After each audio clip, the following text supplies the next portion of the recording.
Le dernier quart d'heure de Smart Bourse. Chaque soir, c'est le quart d'heure thématique. Le thème ce soir, c'est celui de la pédagogie, de l'éducation économique. J'ai intitulé cette interview « La culture économique pour tous ». Nous en parlons avec deux économistes à mes côtés.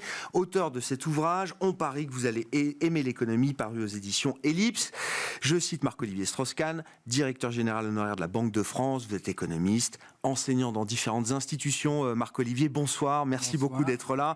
À vos côtés, votre co-auteur Anthony Benamou, économiste bien sûr lui aussi, et enseignant. Vous êtes notamment maître de conférence à Sciences Po. Anthony, bonsoir. Bonsoir, merci Grégoire. Quelle est alors comme on dit, la raison d'être de ce livre aujourd'hui? Quelle a été la réflexion qui vous a animé et qui conduit à la publication de cet ouvrage? En fait, on part d'un constat assez simple.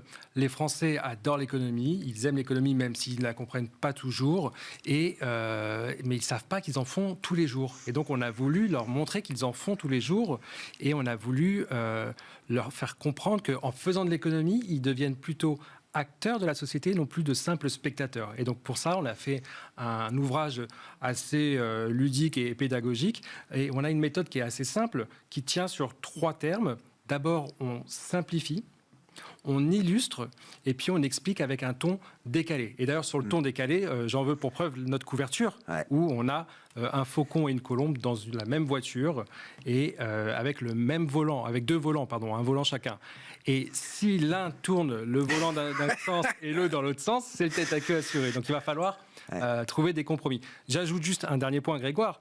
Ce n'est pas qu'un livre sur l'ornithologie, mais on a également une chouette qui a bien sûr le bouquin, qui est Christine Lagarde. Mais bien sûr, qui s'est présentée telle une chouette dans effectivement cette animalerie des banquiers centraux. Qu'est-ce qui vous a poussé à participer, à écrire ce livre, Marc-Olivier? Encore une fois, quels sont les objectifs que vous poursuivez avec cet ouvrage-là? Alors, c'est un peu la même chose. Je vais compléter quand même ce qui a été dit pour qu'on comprenne un peu qu'est-ce que c'est cette histoire de faucon, de colombe et de chouette. Et de chouette aujourd'hui, voilà. oui. La caricature, c'est que le faucon, il est strict, il est rigoureux, notamment dans la lutte contre l'inflation, mais c'est pas nécessairement dire qu'il est méchant, parce que l'inflation, c'est une taxe, notamment sur les plus pauvres, qui ne peuvent pas épargner. La colombe, au contraire, elle est plutôt arrangeante et elle a peur du chômage, elle a peur de la récession, elle veut éviter même la déflation, c'est-à-dire un système de baisse des prix qui s'auto-entretient et qui a mené dans le passé, en 1930, à la Grande Dépression et à la Deuxième Guerre mondiale. Donc, c'est un peu les rôles qu'on a joués par moment en discutant, parce qu'en économie, il n'y a pas qu'une seule façon. Qui a joué le faucon, qui a joué la colombe? Ça dépend des sujets, d'accord. C'est comme les Daft Punk, on sait jamais. On ne sait pas. C'est interchangeable. Et quand on a posé la question à Christine Lagarde, qui nous a fait la même préface, préfacée, et on lui a demandé s'il était plutôt faucon ou colombe, elle a choisi un autre rapace, mais qui est sage et perspicace, c'est la chouette. Et qui a la capacité, je crois, je ne suis pas un spécialiste, mais de tourner la tête, effectivement, au moins dans les deux sens. Sans pour autant d'être une girouette. Non, mais moi, alors, j'ai lu la préface de Christine Lagarde, bien sûr. J'ai lu aussi la postface de Peter Pratt. Très intéressant, parce que je rappelle, Peter Pratt, pour les plus jeunes, ça fait partie du triumvirat, moi je le dis comme ça, qui a sauvé l'euro en 2012. Ce sont les 3 piliers du Whatever It Takes, Mario Draghi, Benoît Cœuré et Peter Pratt, qui était chef économiste de la Banque Centrale Européenne à l'époque. Il réagit à l'idée des faucons et des colombes.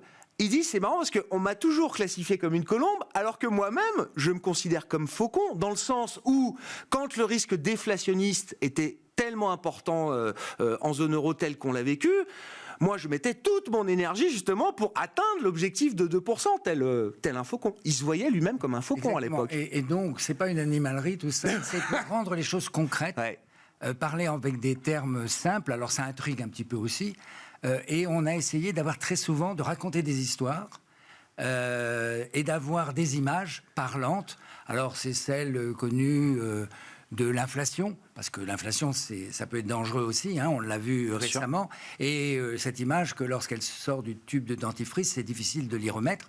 Les banques centrales sont en train d'y arriver. On a ce dessin de Peter Pratt qui... Alors, j'ai pas marqué la page, mais oui. 156, je crois. Fait par l'IA, c'est ça, voilà. Marc-Olivier? C'est en fait Anthony qui a demandé à l'IA de faire, peut-être continuer. Oui, non, j'ai demandé à l'IA. En fait, l'objectif, c'était, à un moment donné, on a senti qu'on était dans beaucoup de jargon un peu monétaire. On s'est dit, on va faire une pause. Il faut que le lecteur aussi fasse une pause. Et pour amuser le lecteur, on va demander à l'IA de nous représenter un banquier central en train de jongler avec des sigles monétaires qu'on explique par ailleurs. Et surprise, l'IA nous donne un Peter banquier Pratt. central qui ressemble Il vous à sort Peter Pratt. Incroyable. Et donc quand on a montré ça à Peter, lui-même était très ravi de voir ça. Oui, il n'y a pas eu de connivence entre vous et l'IA pour aboutir à ce qui ressemble très fortement, je dois le dire, au portrait de Peter Pratt. Qu'est-ce qui fait peur aux Français ? Enfin, Christine Lagarde, la première ligne de sa préface, elle cite ce chiffre. 80% des Français s'intéressent à l'économie, très bonne nouvelle, mais seuls 34% se pensent bien informés, et je crois qu'ils sont une quinzaine à penser maîtriser les concepts économiques. J'ai l'impression que l'économie fait peur. Est-ce que vous êtes d'accord avec ça ? Et comment est-ce que vous expliquez cet écart entre l'amour déclaré des Français pour la chose économique et, comment dire, la réticence ou les freins qu'ils peuvent avoir à se penser informés sur les sujets économiques ? Alors, l'amour déclaré, pas vraiment, et c'est pour ça qu'on les y pousse. Hein, l'intérêt marqué, oui. Et comme l'a expliqué auparavant Anthony, c'est parce qu'on la vit au quotidien. On est tous des monsieur Jourdain de l'économie. On fait de l'économie sans le savoir, vous l'avez dit. Exactement. Après, elle est rébarbative. Elle est souvent très mathématisée. Et ça fait peur. C'est la faute à qui, ça ? Aux économistes, Marc-Olivier ? Une branche de l'économie, effectivement, a fait ça. Et à part dans un ou deux chapitres un peu théoriques, on a vraiment minimisé les formules mathématiques. Il faut reconnaître que parfois une formule mathématique simplifie la présentation. Donc pourquoi s'en priver ?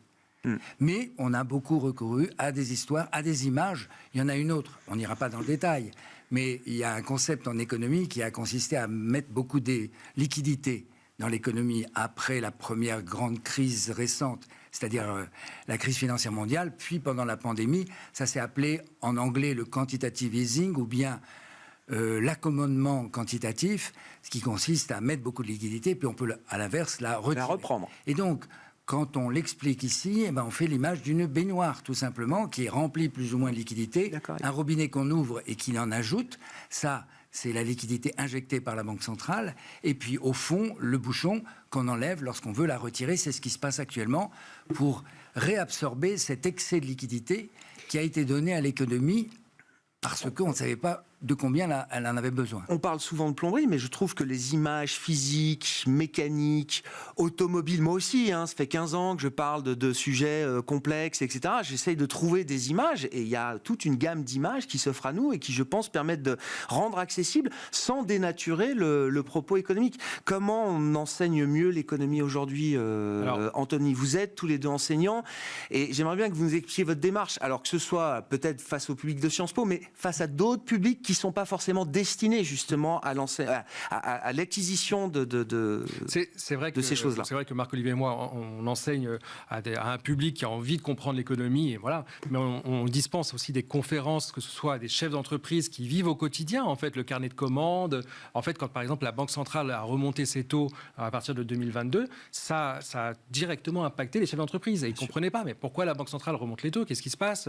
Pourquoi le prix des matières premières a augmenté ? Donc, il faut pouvoir adapter sa façon de parler de l'économie en fonction du public. Donc on le fait auprès des chefs d'entreprise, on le fait auprès des étudiants, et on le fait aussi maintenant auprès des enfants, avec cette association que j'ai fondée en 2022 qui s'appelle A3E, Agir pour l'éducation économique des enfants, où on intervient dans des classes. L'objectif, c'est de rentrer dans le monde des enfants, c'est pas de les faire rentrer, en tout cas dans un premier temps, dans notre monde, et de leur expliquer des choses pas compliquées, mais sur lesquels ils vont être confrontés tout le long de leur vie, par exemple. C'est quoi un concept qu'on fait passer aux enfants ? La formation des prix.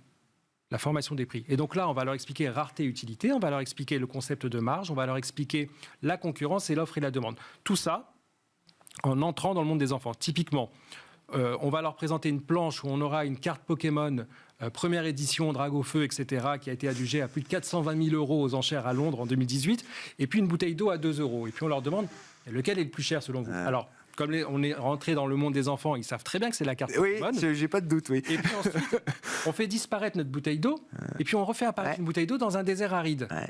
Et là, en fait, combien vous êtes prêts à payer ? Ils sont tous prêts à donner leur carte. Donc une bouteille d'eau vaut plus que 420 000 euros. Donc là, on aborde la rareté, l'utilité. Le prix, la valeur. La valeur aussi. On fait ça aussi sur les marges avec des choses qui parlent aux enfants, des hamburgers, etc. Bon, mais on entre à chaque fois dans leur monde avant de les faire entrer dans notre monde, notamment à Citéco. Peut-être que mieux enseigner, c'est aussi enseigner comment dire, ces concepts ou ces notions dès le plus jeune âge. Il y a pas l'enfant n'a pas de limite par rapport à ça. Il n'y a pas de limite. Je vais Marc évoquer là, parce qu'il a fait la transition quasiment Citéco, la cité de l'économie, où on retrouve cette histoire de la rareté qui est empruntée à une image de Adam Smith avec un diamant et un verre d'eau.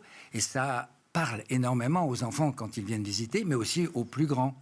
Et donc, cette cité de l'économie qui est à Paris, qui est une ancienne succursale de la Banque de France dans un bâtiment magnifique, néo-gothique, rien que pour... Les gens le visitent pour l'architecture et le patrimoine. C'est du patrimoine. Il est plein de numérique, il y a des jeux qui amènent à s'engager, et de tous âges.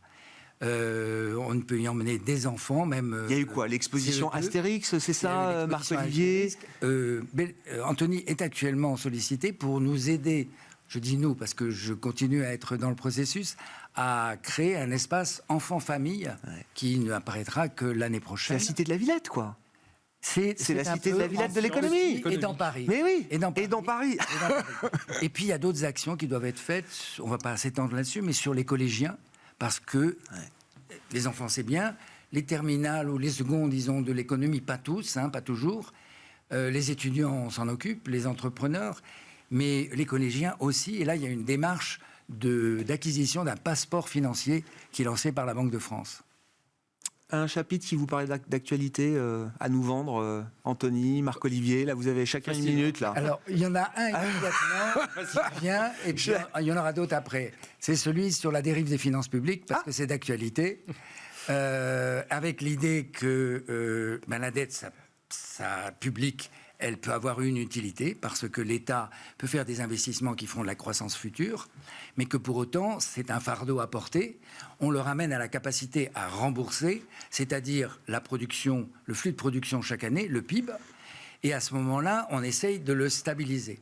Il est créé, cette dette, elle est créée par une accumulation de déficit depuis 50 ans. Et actuellement, on a une croissance qui ne fait que 3%. À peu près en potentiel, puisque 1% de croissance réelle, 2% d'inflation une fois qu'on y est revenu.